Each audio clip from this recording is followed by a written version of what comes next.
Well, our first guest for tonight is Courtney Stringer. In 2014, Courtney climbed to the Kalapatha peak of Mount Everest. I think I pronounced that correctly. Everest.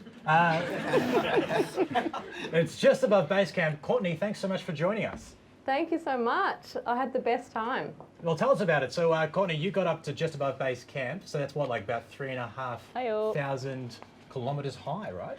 I did, and we had 50% oxygen. It was awful. I mean, great, but awful. And so why did you go like, because it's like 8,500 or so. So why did you stop there? One, we didn't have enough time. You need 3 months and $40,000 to have the equipment and the permits to go to the peak, so... Wait, it cost $40,000 for 3 months on Everest? Yeah, including all of the equipment there and the permits. It's a lot of money and a lot of time and a lot of effort. That's worse than like an inner Sydney apartment. Jesus Christ. Didn't you go to the sales at Kathmandu? Sorry, didn't I go where? Didn't you go to the sales at Kathmandu? Oh, I'm sorry, I can't hear you. No, it was a killer joke. question. Absolute zinger.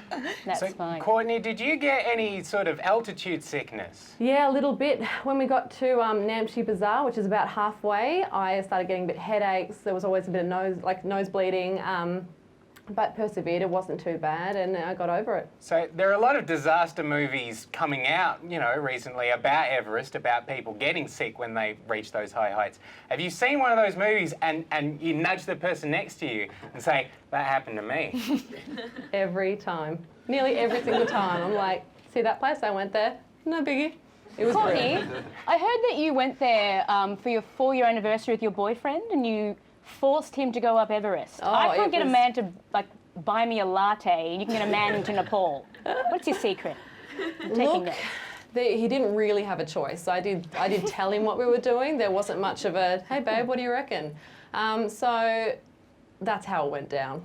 And tell us about the Sherpas up there, Courtney. So like everyone knows about like Edmund Hillary and all the guys who have like scaled Everest.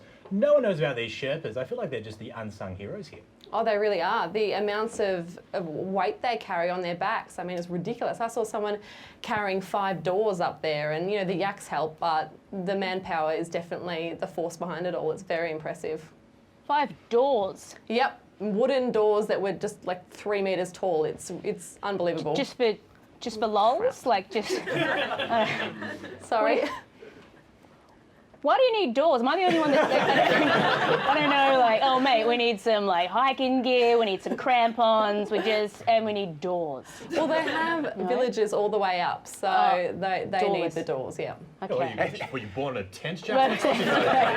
You need a door, don't be ridiculous. Does that kind of take away the achievement of it, that you climb all that way up and then there's just a person outside their front door just living there, just sipping a mug of tea? Yeah, it definitely was. We got back down and people live there and that's their livelihood, you know, that trekkers go past, and I can't imagine living at that altitude. It's ridiculous. But What's the Wi-Fi like up there?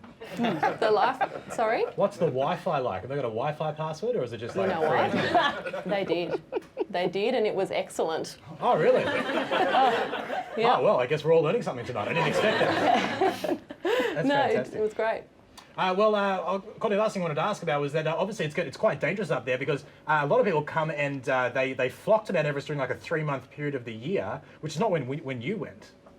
No, you're right. So most of the peak climbers, they go during the summer because it's less likely to have avalanches and those kind of things. So we went end of winter, which is a lot more icy, but less people, less of a hassle, less, just better views, better time.